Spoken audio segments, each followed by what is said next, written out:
कारिका नंबर प्रथम कारिका मंगलाचरण समझा। दूसरी कारिका हम लोगों ने जीव के जानने के 9 अधिकारों को समझा। तीसरी कारिका में जाना है कि जीव कितने प्राणों से जीता है, व्यवहार से कैसे जीता है, निश्चय से कैसे जीता है। पश्चात हम लोगों ने उपयोग अधिकार प्रारंभ किया चौथी कारिका में। और चौथी कारिका में उपयोग अधिकार में 2 प्रकार का उपयोग बताया गया है, दर्शन, ज्ञान उपयोग। फिर हम लोगों ने ज्ञान दर्शन के बारे में जाना, चक्षु, अचक्षु, अवधि और केवल दर्शन। फिर हम लोगों ने 5वीं कारिका में ज्ञान उपयोग को जाना है, ज्ञान के 8 भेदों को जाना है।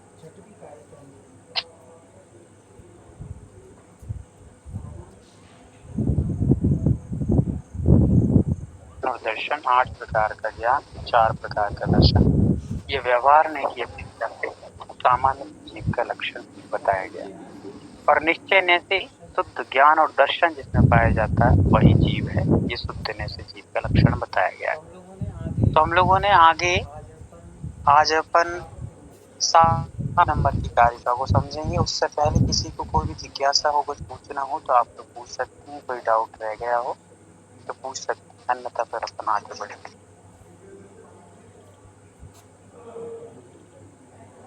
एंट्रेस करने जिनको कुछ पूछना हो।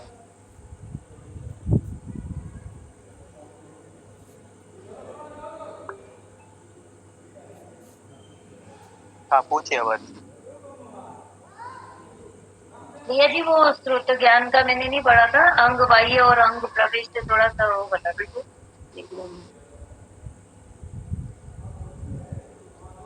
बाकी तो मैंने लिखा था। हाँ, उपायक और अंग प्रवेश की चर्चा ही नहीं निकाली है, वो अच्छी बात बता दिया आपने कि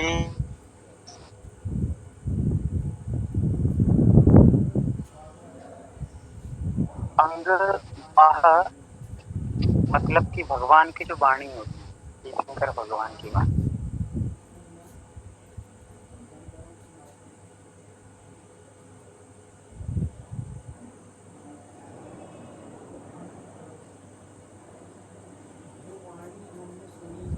जो वाणी हमने सुनी है, समझी है, उस वाणी को मुनि महाराजों आदि के माध्यम से छोटे छोटे भागों में बांट दी गई है।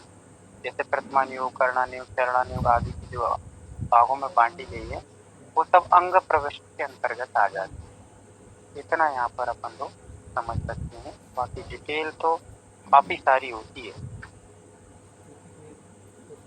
क्योंकि फिर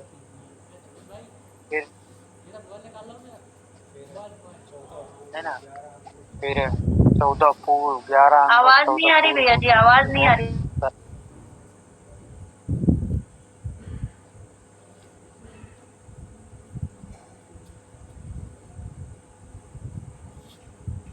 भैया जी अंग बाह्य का तो पता ही नहीं चला, आपने क्या बोला? अंग बाह्य और अंग प्रविष्ट। आवाज नहीं आ रही अभी? आ रही है। अंग बाह्य और अंग प्रविष्ट। अंग बाह्य मतलब कि जो गणधरों के माध्यम से व्याख्या जो की गई है भगवान केवली की वाणी को सुनकर के, वो सब अंग बाह्य के अंतर्गत आ जाता है। और अंग प्रविष्ट जो उसके छोटे छोटे भाग बना दिए गए हैं, जैसे पुस्तकों के रूप में आ गए हैं, है ना। आज जो अपन लोग धवला जी आदि आदि पढ़ते हैं, और छोटे छोटे भागों में जो बट गई है उसको अपन लोग कहते हैं अंग प्रविष्ट। मतलब उसी में और छोटे छोटे भाग बन जाते हैं, कर्णानुयोग, चरणानुयोग आदि जो बन गए हैं, सांग जो बन गई है, वो सब अंग प्रविष्ट के अंतर्गत आ जाते हैं।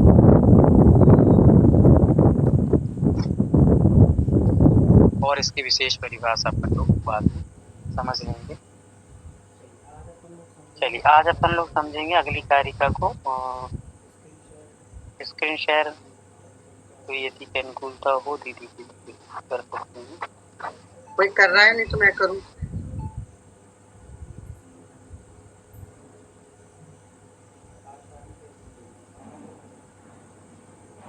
चलिए मैं ही कर देती हूँ। नहीं आज सानिका दीदी करेंगी, क्या सानिका करो, आप करो।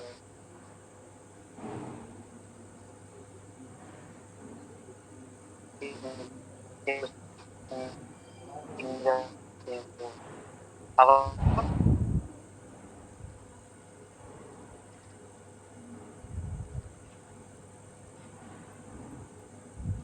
कहाँ नहीं चाहिए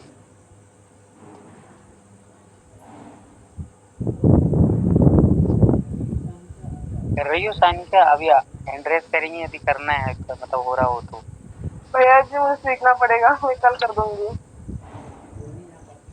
कोई नहीं, आप अपनी से जस्ट सीखो, कोई दिक्कत नहीं। आपके पास ये डॉट्स दिख रही तीन डॉट दिख रही हैं, उन डॉट को क्लिक करो। हाँ जी। डॉट में फिर एक तीर जैसा निशान बना हुआ है, उसको क्लिक करो।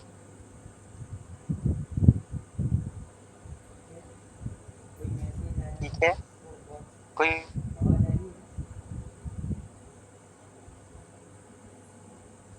मैं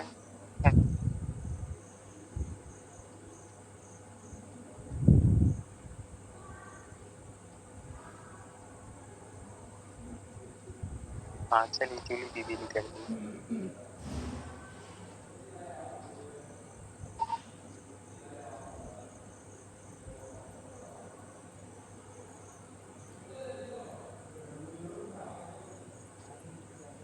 हाँ जूली दीदी, अब जहाँ पर पीडीएफ है ना, उसको निकाल लीजिए। सही कर रही थी आप। अब आपके पास जो व्हाट्सएप था ना, व्हाट्सएप पे तो चली गई। चलिए दीदी, आप ही कर लीजिए, कोई एक करके सब चले जाएंगे तो और दिक्कत होगी। कोमल भैया है, कोमल भैया करेंगे क्या मैं करूँ?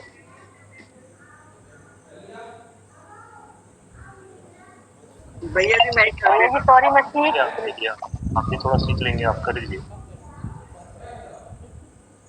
भैया जी सॉरी, मैं सीख रही थी। कोई नहीं, मैं शेयर कर लेता हूँ। मैं क्यों करूँ?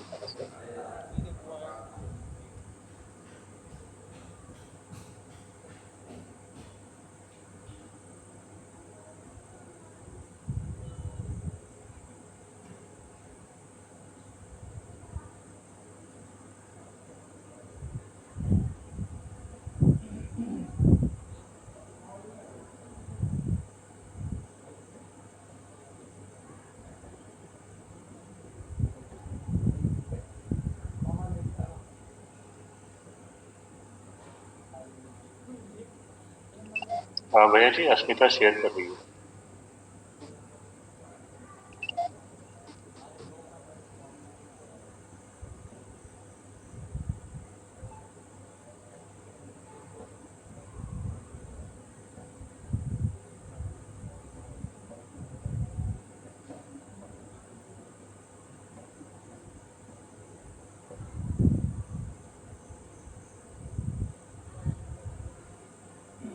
एक बार बता देना, कंफर्म कर देना दिख रहा है तो।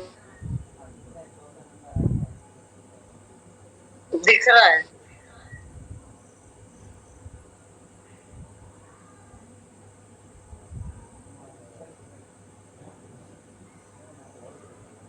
सातवीं कारिका, सातवीं।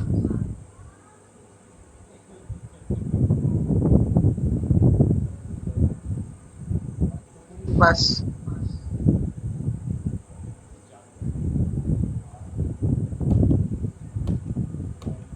मुझे कुछ भी नहीं दिख रहा है, क्या है। चलिए सातवीं एक बार मुझे थोड़ा सा कोई पढ़ के बताएगा, थोड़ी सी बता दीजिए सर। वन्न रस गंध वन्न गई वन्न रस पंच गंधा दो फासा अठ निश्चया जीवे एक नो।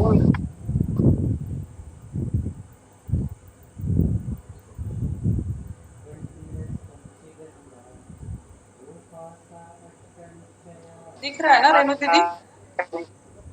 जीवे नो संत्य व्यवहारम साधो।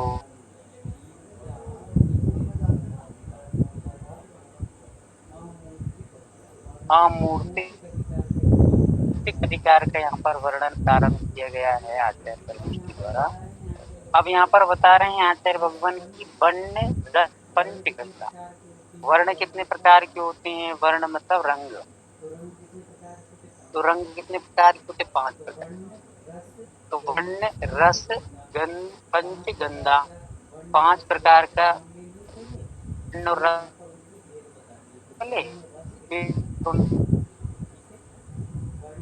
ठीक है, वर्ण कितने प्रकार के? 5। तो रस, रस कितने? 5। तो दोनों के 5 प्रकार है, इसलिए यहाँ पर एक ही शब्द दे दिया, पंच। तो वर्ण भी 5 समझना और रस भी 5 समझना। गंधा, गंध 2 प्रकार की। गंध किस प्रकार, कितने प्रकार की? 2 प्रकार। पासा 8 और कितने प्रकार का है? 8 आपकी आवाज प्रकार। बहुत स्लो आ रही है। निश्चया,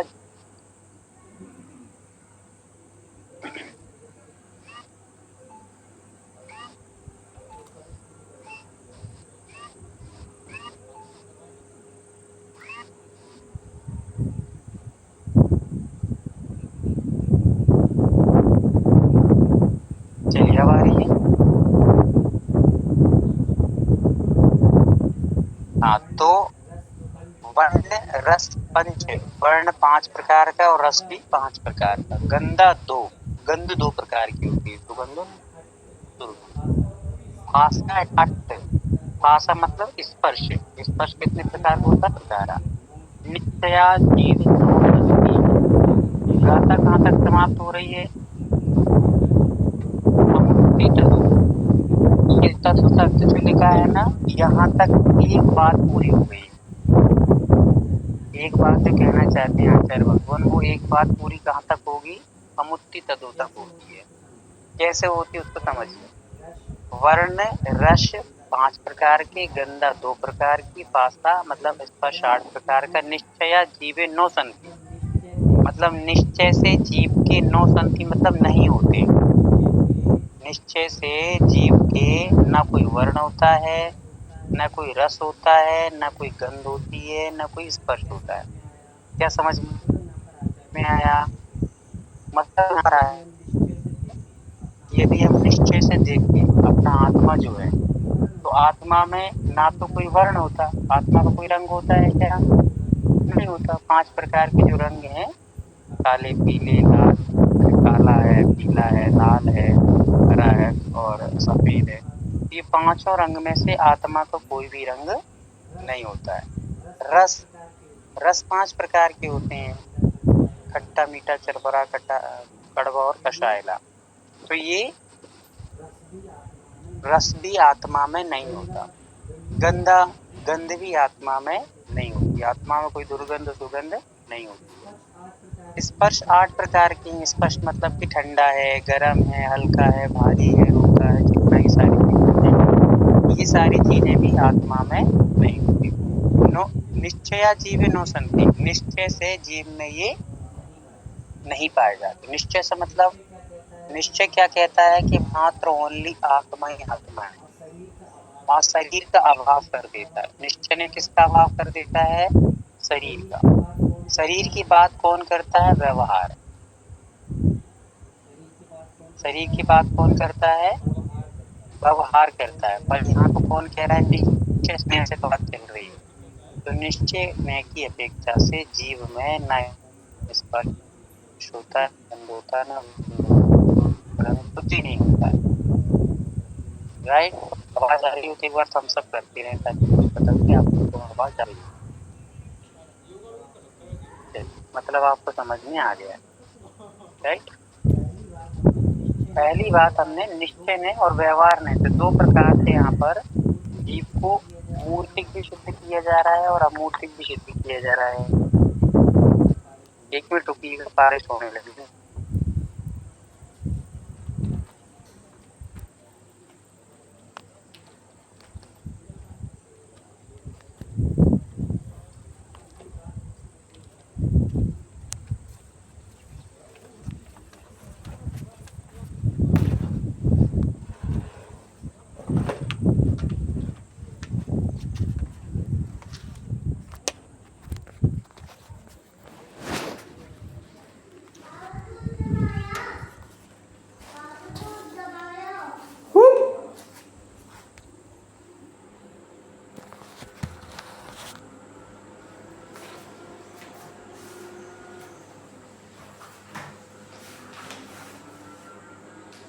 चलिए आ गए।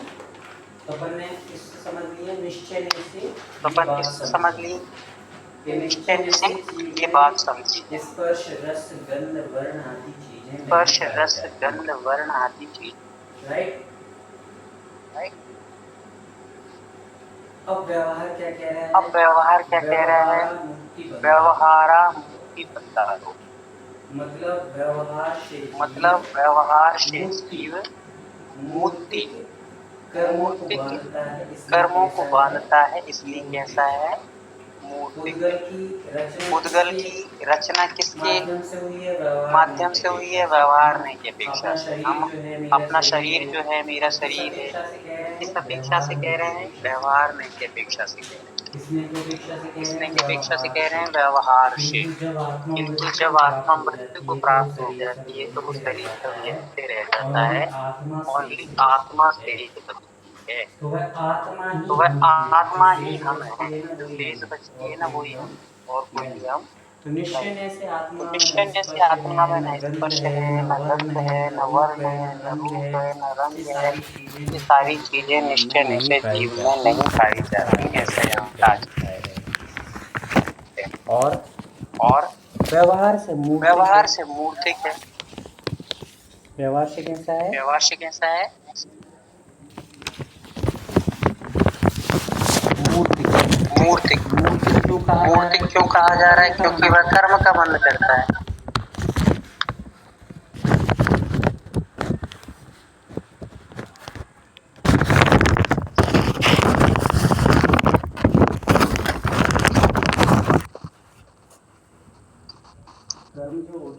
कर्म जो होते हैं पौद्गलिक होते हैं, सभी बंध ज्ञानावरणी हो, दर्शनावरणी हो, ये सारे कर्म कैसे हैं? पौद्गलिक।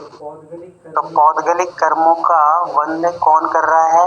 व्यवहार से जीव ही कर रहा है, किंतु व्यवहार से कर रहा है।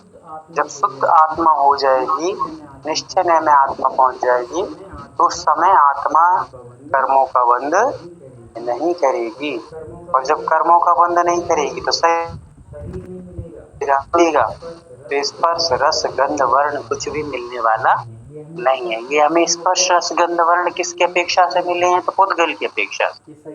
ये शरीर में गंध आती है कि आत्मा में आती है? आपकी बताइए, कौन करके बताएंगे कि हमारे आत्मा में गंध आती है? रेणु दीदी की आत्मा में। और किस किस की गंध आती है? एड्रेस कर लेंगे जिनकी आत्मा में गंध आती हो। पंकजा भैया जी मैंने गलत समझा था इसलिए। सुमन दीदी की में भी आत्मा में गंध आती है। नहीं आता। नहीं, तो फिर किसमें गंध आती है? बताइए पंकजा दीदी, बताइए। शरीर में आता। शरीर में आता है। तो शरीर क्या है? पुद्गल है कि आत्मा है? उद्गल है। म्यूट कर लीजिए। हाँ, तो पुद्गल है। हमारे शरीर जो है वो पुद्गल है और पुद्गल में ही स्पर्श है, रस है। हमें जो ठंडा गर्म महसूस हो रहा है वो तो आत्मा से हो रहा है, पर ठंडा गर्म किसको? शरीर को ही होता है। महसूस बस आत्मा कर रही, पर किसके माध्यम से महसूस कर रही? शरीर के माध्यम से। यदि आत्मा सिंगल होती, अपने आप में सेल्फ होती, तो उसको ये सारे अनुभव नहीं होते। ये आत्मा के शरीर के कारण से आत्मा ठंडा गर्म सब कर्मों की अधीनता से कर रहा है। जैसे ही आत्मा के सारे कर्म नष्ट हो जाएंगे तो हमारे पास न स्पर्श रहेगा, न गंध, न ठंडक लगेगी, न गर्मी लगेगी, न मीठा खट्टा लगेगा, न दुर्गंध सुगंध आएगा, कुछ नहीं आएगा। तो सीधी सी बात यहाँ पर हमारे भगवान कहना चाह रहे हैं कि निश्चय से तो जीव अमूर्तिक ही है। कैसा है? अमूर्तिक है। क्यों? क्योंकि निश्चय आत्मा बन जाते हैं, शुद्ध आत्मा हो जाती है, तो उसमें रहता है, ना गंध रहता, ना वर्ण रहता है, कुछ भी नहीं रहता है, ओनली सिर्फ आत्मा ही आत्मा रहती, शरीर आदि का अभाव हो जाता है। इस अपेक्षा से निश्चय से जीव अमुक्ति तदो अमूर्तिक है। तदो किंतु व्यवहारा मुक्ति बंधा दो, व्यवहार से बंधा दो। बंधा दो मतलब कर्मों को बांध रहा है। कर्मों को बांधने के कारण से ये मूर्तिक बना हुआ है। इसके कारण से कर्मों के बांधने के कारण से ये जीव मूर्तिक बंधा हुआ है। यदि कर्म बंध ना हो जीव को तो ये अमूर्तिक हो जाए। हम जैसे जैसे निर्जरा करते जाएंगे, कहते हैं ना सबका निर्जरा, जैसे जैसे हम लोग निर्जरा करते जाएंगे तो हमारे कर्म दूर होते जाएंगे, और जितने जितने कर्म दूर होते जाएंगे उतने और जितनी जितनी कर्म बढ़ते जाएंगे उतनी उतनी हम आत्मा के दूर होते जाएंगे, शरीर के पास होते जाएंगे। कर्म हमें शरीर के पास ले जाते हैं, आत्मा हमें मतलब जो कर्म है, कर्म से मुक्ति निर्जरा जो है, निर्जरा हमें आत्मा के करीब ले जाती है। कर्म का आश्रव, कर्म का बंध होना, ये हमें शरीर के पास ले जाती है, और कर्मों की जो निर्जरा है वो निर्जरा हमें आत्मा के पास ले जाती है। राइट, समझ में आ गया? आ गया हो तो एक बार सब ठंडा लेते रहें थोड़ा थोड़ा सा, बीच बीच में गर्मी बहुत पड़ रही है।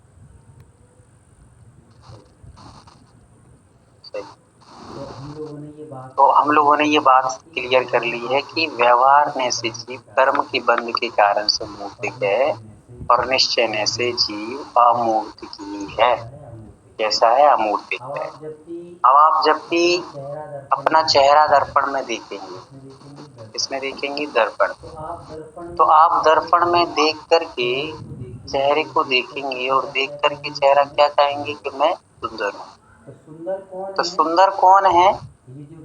ये जो रूप दिख रहा है आपको, तो यहाँ पर कहा है ना वर्ण, 5 प्रकार का वर्ण जो है, आहा मैं कितना गोरा हो गया हूँ, कितना गिलो कर रहा हूँ, कितना अच्छा लग रहा हूँ। तो ये कौन अच्छा लग रहा है?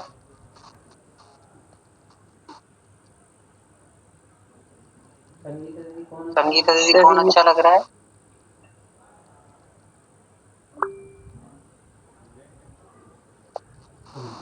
चलिए, कुछ दीदियाँ तो बिल्कुल। चलिए रानू दीदी आप बताइए, रानू दीदी है क्या? रानू दीदी कानपुर। ये सही नाम नहीं, आप दोबारा बोलिए। रेनू दीदी कानपुर। दीदी आगे भैया जी वंदना। बताइए, जी दर्पण में देख डेली क्या कहती हो आप? सुंदर हूँ सर भैया जी कुछ नहीं बोल पाते हैं दर्पण में देख के। तो बोलती नहीं है, सोचती तो हो कि देखो भाई कैसे हो गए हैं, सुंदर हो गए हैं, काले हो गए, पतले हो गए। हाँ, ये बात तो मन में तो आता है ये चीज कि जब कि अब हमारा रंग दब रहा है या अब हम काले होने लगे हैं, ये तो होता है। जब दुबले होने लगे हैं, अब दुर्रियां आने लगी हैं, तो ये सारी चीजों की टेंशन लेती हो कि नहीं लेती हो? अच्छा खाओ पियो ताकि दुर्रियां ना आए, अच्छा बढ़िया माल मसाला खाते रहो ताकि पतले ना हो जाएं। ऐसा लगता कि नहीं लगता है? पतले होने के लिए तो नहीं, कि पतले तो होना ही है। ये तो फिर भी शरीर कोई ना कोई टेंशन है, जो पतला हाँ, मोटी होने शरीर की टेंशन तो होती है, जैसे कोई मान लो तबीयत नहीं ठीक है या शरीर नहीं काम कर रहा है तो टेंशन तो आती है। खैर ये चीज तो है। हाँ, तो यहाँ पे यही बता रहे हैं कि आत्मा व्यवहार से मोटा है, व्यवहार से पतला है, व्यवहार से काला है, व्यवहार से गोरा है, ये सारी चीजें व्यवहारिक क्यों से है। बाकी जब हमें कर्मों की निर्जरा और मोक्ष हो जाएगा तो आत्मा मिल जाएगी। आत्मा ना मोटी होगी, ना पतली होगी, ना हल्की होगी, ना भारी होगी, ना चिकनी होगी, ना कठोर होगी, और ना ही उसका कोई रूप रंग होगा, है ना। तो निश्चय से आत्मा के पास जब भी हम आईना देखते हैं तो हमें कभी आईना देख करके ये विचार करना है कि ये मैं नहीं हूँ। क्या व्यवहार से मैं दिखाई दे रही हूँ, पर मैं कभी दिखती नहीं हूँ। जो दिख रहा है वो सब क्या है? ओरिजिनल दिख रहा है, और मैं इसके अंदर हूँ। तो मैं ऊपर से यदि तेल भी लगा लूँ, गुलाब जल भी लगा लूँ, क्रीम पाउडर भी लगा लूँ, तो ये सब शरीर के ऊपर लगाए जा रहे हैं। जैसे दीवार पे पेंट कर देते हैं, वैसे यहाँ हम दीवार पे तो दीपावली के दिन करते हैं, पर हम लोग अपने ऊपर पेंट तो डेली करने बैठे रहते। समझ में आ रहा है? डेली अपन करते रहते। तो आईना में देख करके कौन सुंदर लग रहा है? शरीर। मैं कितना सुंदर हूँ, मैं कितना मैं कितना गोरा हूँ, मैं कितना काला हूँ। ये सब आत्मा कह रहा है, पर किसको देख के कह रहा है पल्लवी दीदी? शरीर को देखकर। शरीर को देख के आत्मा कह रहा है। तो आत्मा पागल हो गया कि नहीं हो गया प्रीति दीदी? दीदी?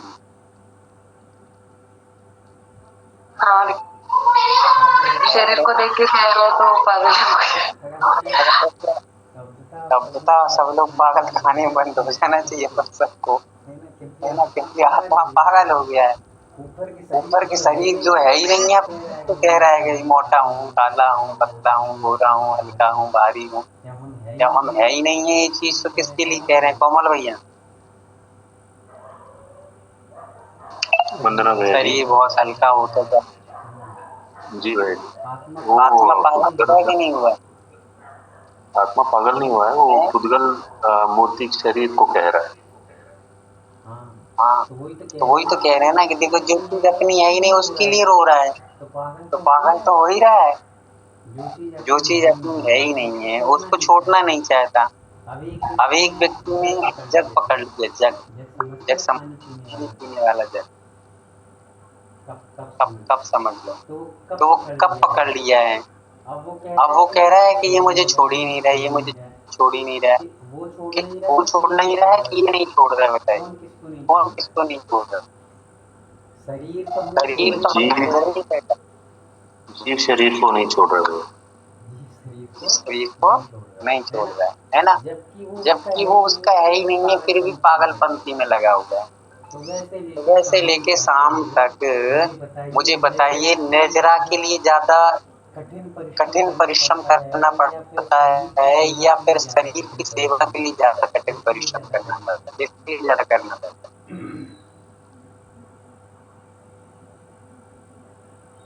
बताइए कमल। बताइए कमल। जी भैया जी, थोड़ा और एक बार पूछ लीजिए भैया जी।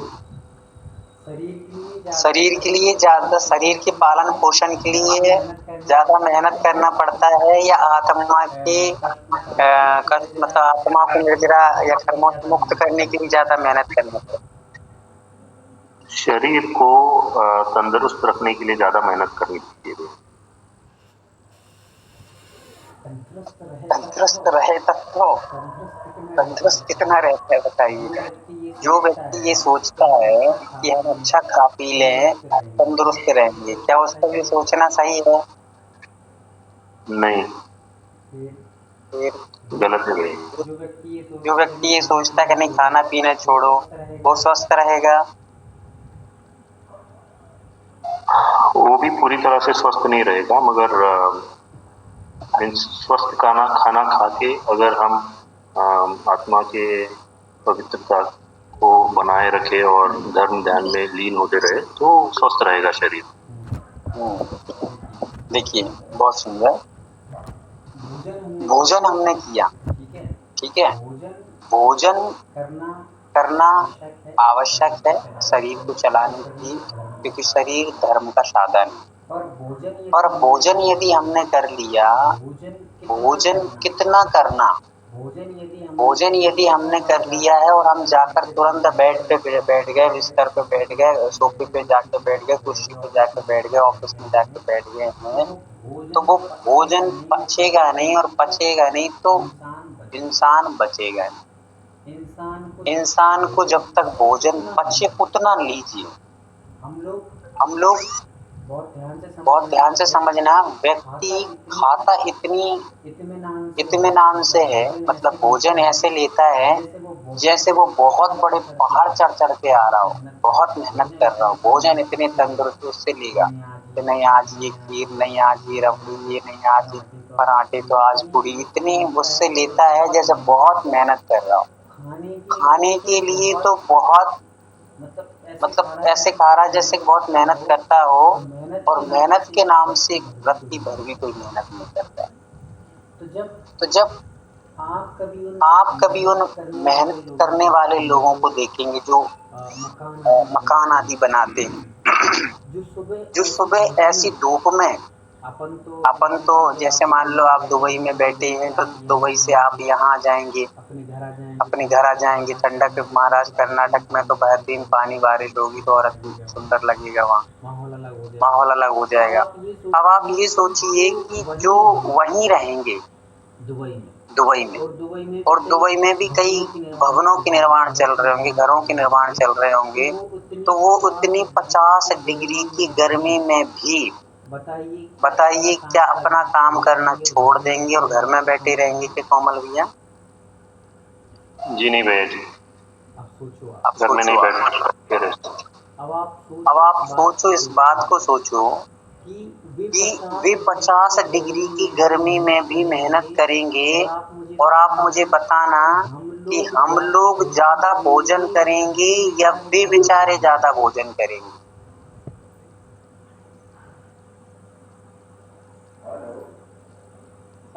सम्मित भैया आप बताइए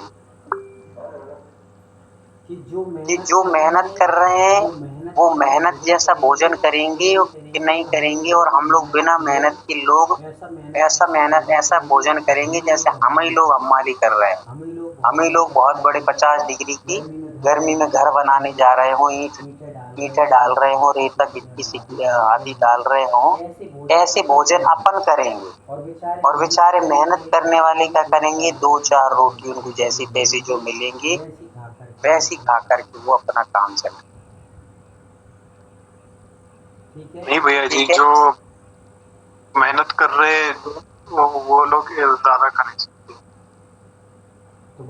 तो बताइए, मेहनत करने वाला ज्यादा खा रहा है या मेहनत कराने वाला ज्यादा खा रहा है? अभी तो मतलब मेहनत कराने वाला ही ज्यादा खा रहा है। मेहनत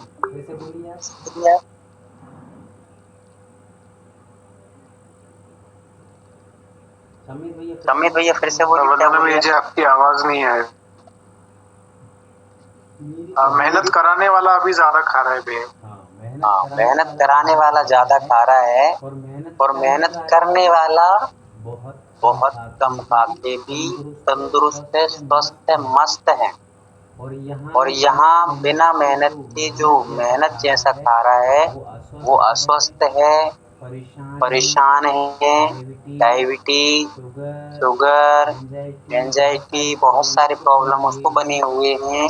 अब आप सोचना चाहिए कि हम जितने लोग हैं जो कुछ भी नहीं करते, नाम और निशान के काम नहीं करते, थोड़े बहुत काम करना, जो भी ऑफिस में बैठना कोई मेहनत का काम है?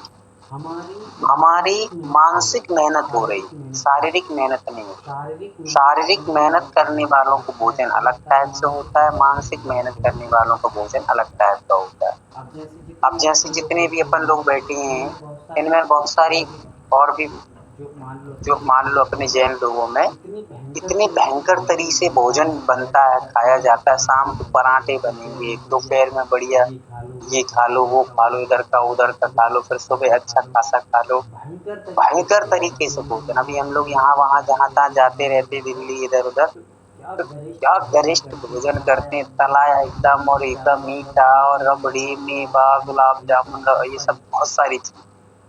इतना भोजन करते हैं और काम के नाम से कुछ नहीं है, जाके खाया और वे बैठ गए कुर्सी पे। अब उनको यदि शुगर नहीं होगी, डायबिटीज नहीं होगा तो क्या होगा?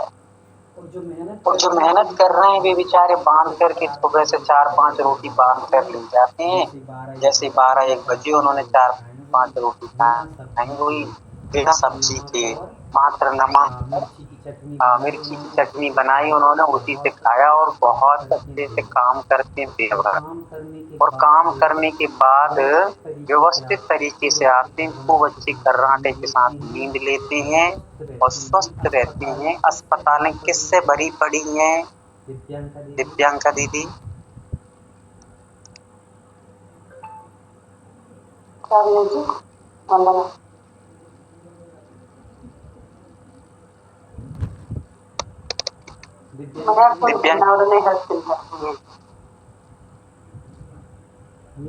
म्यूट कर लीजिए जी, आप कौन बोल रहे? दिव्यांका दीदी बताइए, अस्पताल किससे भरी पड़ी हैं? काम करने वालों से काम करने वालों से नहीं, काम कराने वालों से भरी पड़ी है। अस्मिता दीदी कहाँ पर हो? भैया जी कराने वाले ही लिखा है, अच्छा, कराने वाले ही लिखा है भैया जी। सोच लीजिए आप। इसलिए अपने जीवन में इस- परिवर्तन लाइए, परिवर्तन लाइए, उतना ही खाइए जितना पचा पाए। बहुत भयंकर तरीके का भोजन पानी बंद करिए, अपने आप जीवन में बहुत कुछ स्वास्थ्यता आती है। हमारे आगम ग्रंथों में जब भी कभी लंघन बताया जाता है। लंघन के अर्थ कितने लोग जानते हैं? एक बार एड्रेस देंगे लंघन का अर्थ। किसी को पता नहीं लंघन क्या होता किसी को पता नहीं लंघन।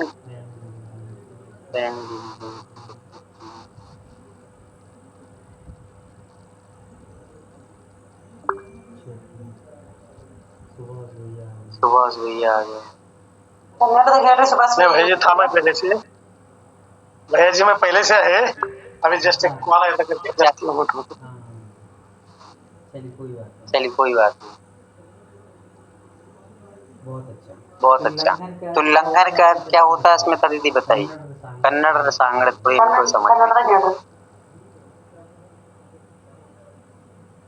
ಲಂಗರ್ ಅಂದ್ರೆ का मतलब ಲಂಗರ್ ಅಂದ್ರೆ ಉಪವಾಸ ಮಾಡ್ತಾರ ನಾವ್ರ ಕಡಿಮೆ ತಿನ್ನೋದ ಇಲ್ಲಾಂದ್ರೆ ಉಪವಾಸ ಮಾಡೋದ ಅಂತ ಲಂಗರ್. ಸ್ವಲ್ಪ ಸ್ವಲ್ಪ ಊಟ ಮಾಡೋದು.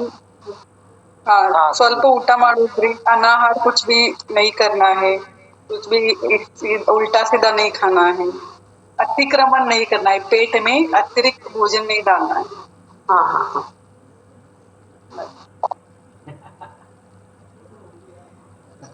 अतिरिक्त भोजन नहीं डालना। सुमन दीदी देख लो, अतिरिक्त भोजन, गरिष्ठ भोजन नहीं करना है। गरिष्ठ भी नहीं करना, गरिष्ठ भी नहीं करना है, अतिरिक्त भी नहीं करना है।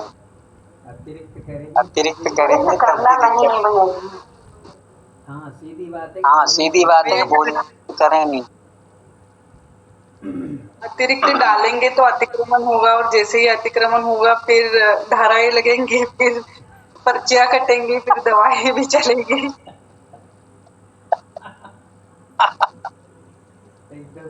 एकदम सही कह दिया आज।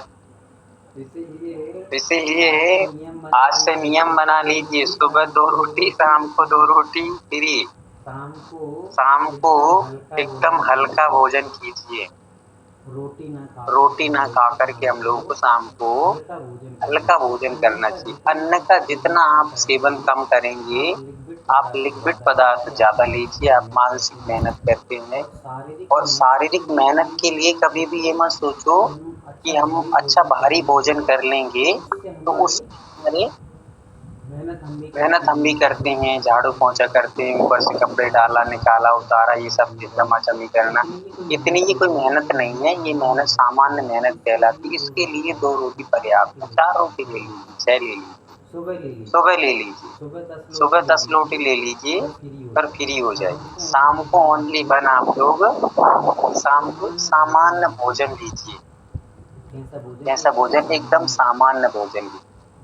जितना आप सामान्य लेंगे उतना आप एनर्जेटिक महसूस करेंगे। पेट जितना हल्का रहेगा उतना जल्दी वो पाचन क्रिया कर पाएगा। आपने फिर से उसको भर दिया तो वो फिर से भरा ही रहेगा, पाचन क्रिया नहीं कर पाएगा। पाचन क्रिया नहीं होगी तो जो हमारा एक्स्ट्रा भोजन है वही हमारी धमनियां, सिराएं, कोशिकाएं सबके लिए हानिकारक हो जाएगा और फिर हमारे पास फैट भी बढ़ेगा। फैट के साथ में हमारा रेस्ट कम होगा, सिर में भारीपन होना, गैस बनना, एसिडिटी होना, ये सारी प्रॉब्लम। एसिडिटी होती क्यों है? एक्स्ट्रा भोजन पड़ा हुआ है, सड़ रहा है, ये एसिडिटी है। एसिडिटी और कौन सी चीज है बताइए? जो भोजन सड़ रहा है उसका ही तो एसिडिटी हो रही है। ठीक है।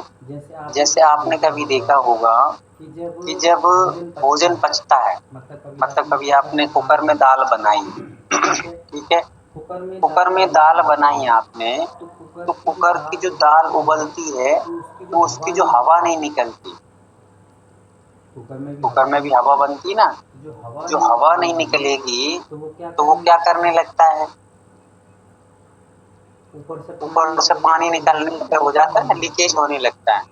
तो वैसे ही हमारी जो एक्स्ट्रा हवा मतलब उसको निकलने जगह ही नहीं मिल रही और डालते जा रहे हैं तो लीकेज हो रहा है, दिक्कत हो रही है। इसलिए हम लोगों को अपने सिद्धांतों को बदलना चाहिए। खाने के प्रति ज्यादा आसक्ति नहीं होना चाहिए, पचाने के प्रति ज्यादा आसक्ति रहे।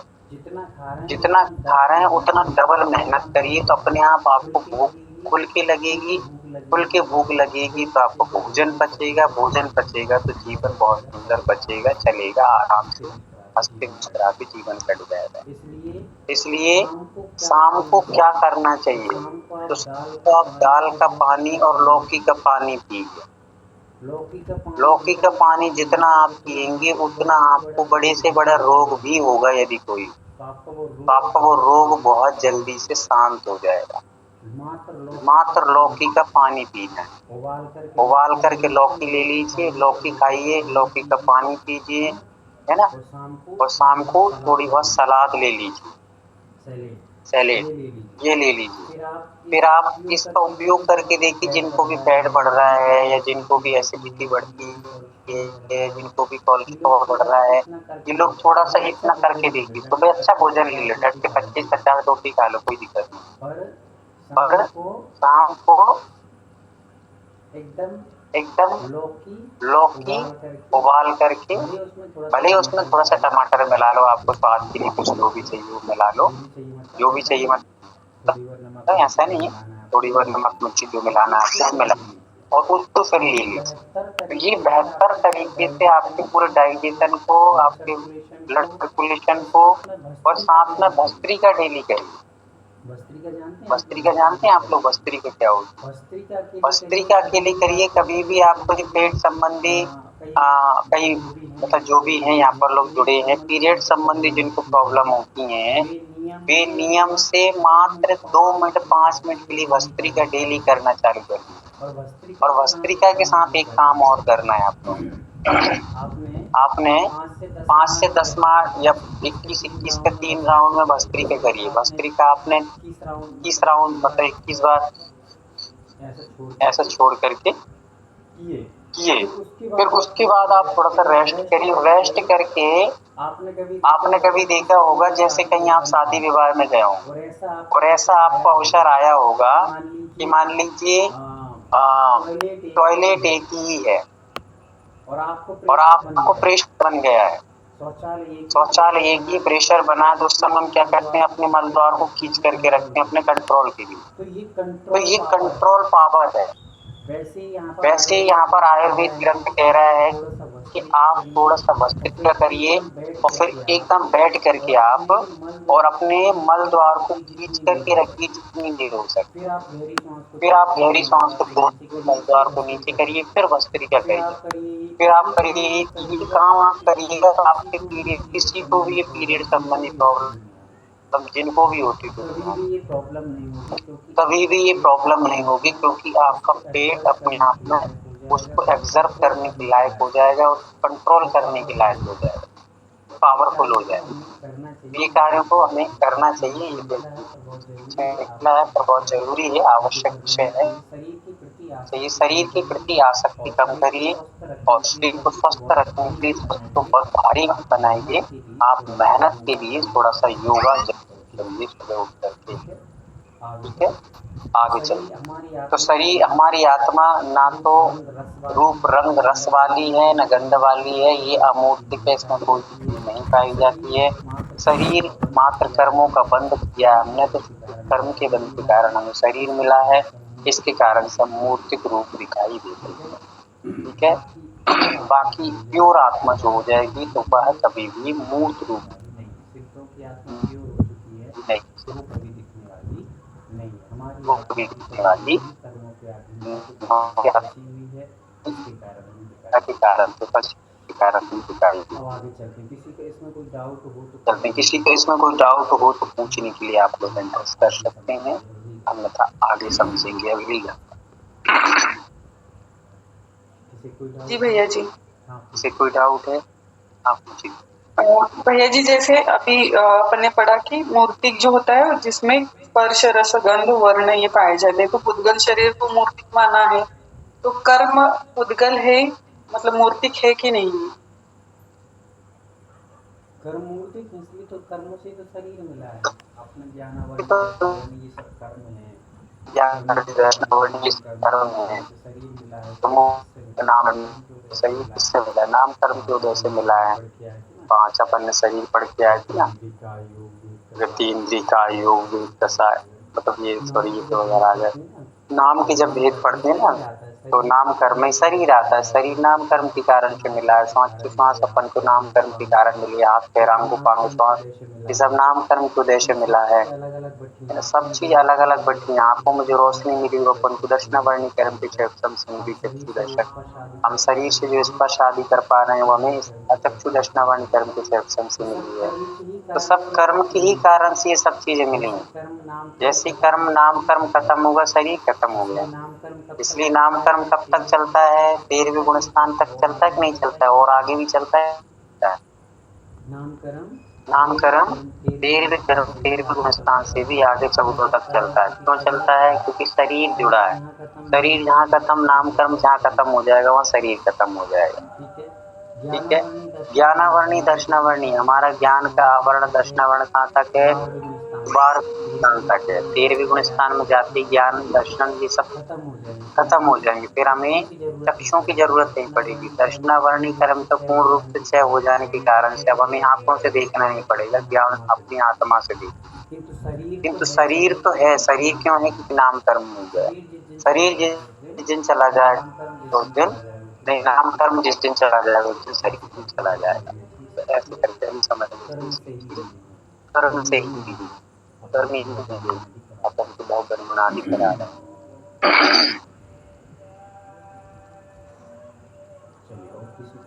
चलिए और किसी कोई जिज्ञासा है?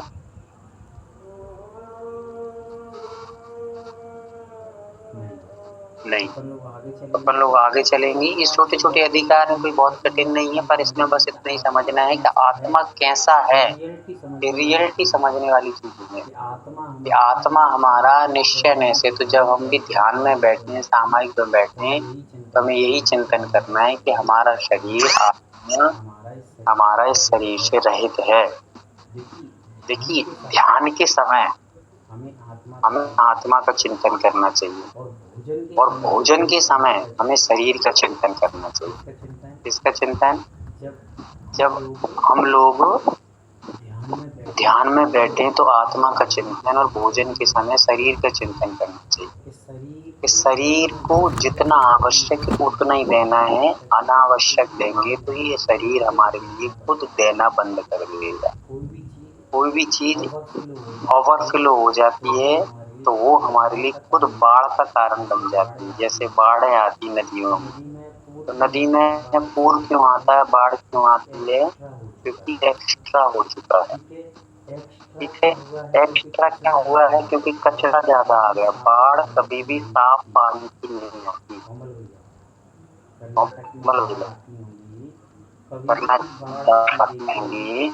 कभी भी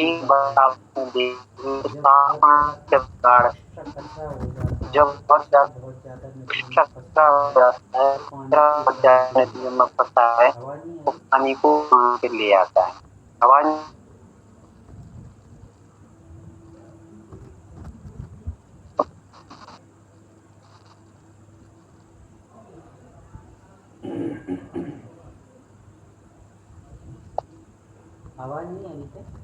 नहीं आ रही क्या? भैया जी कट कट के आ रही है। कटने का टाइम हो गया इसलिए वो कट कट के आने लगी।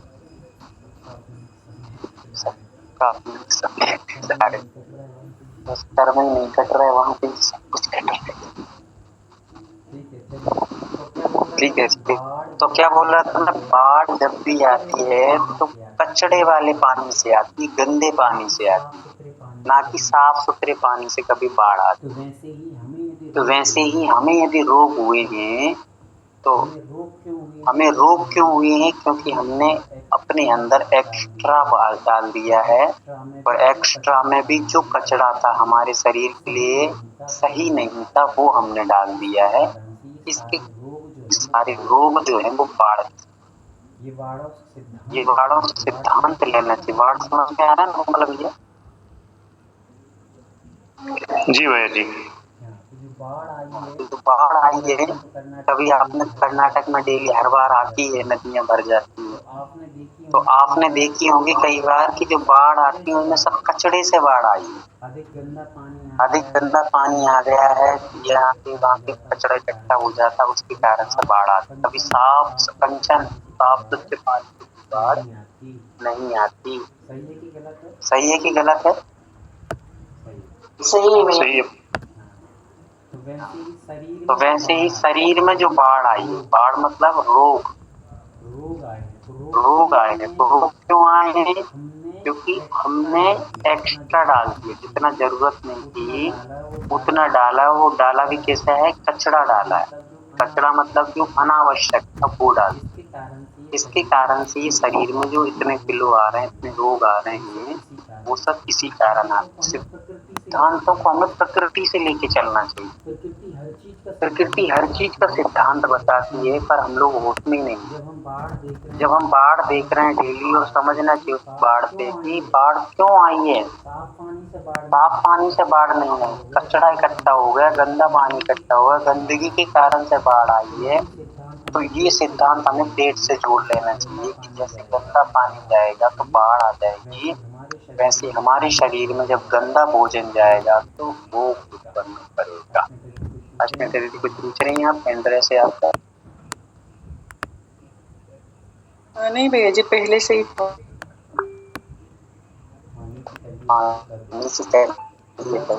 दर्द हो जाएगा। सुजाता दीदी आप भी कर लो। बहन दीदी कुछ पूछ रही हैं?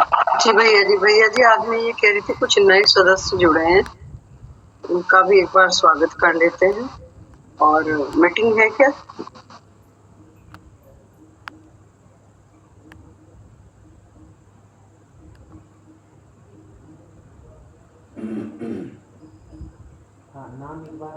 हाँ, नाम एक बार आपको पता हो तो उनको एक बार आमन मतलब वो कर लीजिए, बता दी, सूचित कर लीजिए। अभी जो भी नए सदस्य। अभी दीदी अपना हैंड रेस कीजिए प्लीज। और दूसरा पूजा हुंडेकर। एक प्रियंका दीदी है।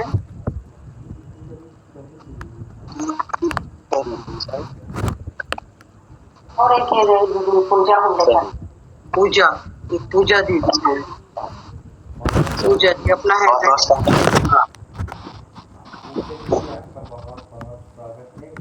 दीदी आपका बहुत बहुत स्वागत है क्लास में, और पूरे ज्ञानधारा विद्युत पाठशाला के अंतर्गत आपका पूरी करते रही है।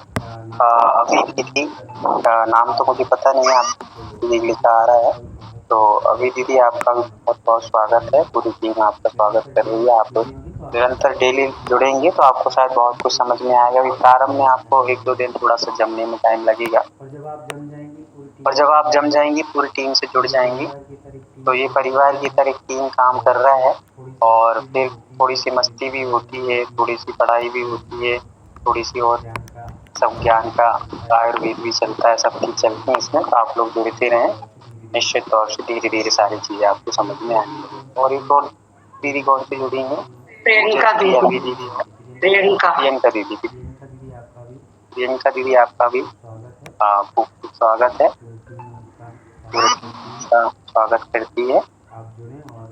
आप जुड़ें और इसके माध्यम से ज्ञान अर्जन करें। नोट्स तैयार जरूर करें, जो भी पढ़ाए जा रहे हैं, जितना आपने पढ़ा है उतना नोट्स जरूर तैयार आपको काम आएंगे। यदि आपके पास नोट्सों की कोई ना हो अभी फिलहाल में, तो किसी भी सदस्य जो भी उनसे आप संपर्क करके नोट्स ले सकते। तो आज की क्लास को अपन लोग कुछ और किसी की जिज्ञासा हो तो पूछ सकते हैं, आयुर्वेद से पूछ लीजिए। आज का आयुर्वेद चल रहा है तो थोड़ा सा आयुर्वेद के विषय में भी आप पूछ सकते हैं, ऐसा कोई दिक्कत नहीं है। हम लोग ज्ञान ये भी बहुत जरूरी है। शरीर स्वस्थ रहेगा तो व्यक्ति के जीवन में ज्ञान अर्जन का कार्य होगा।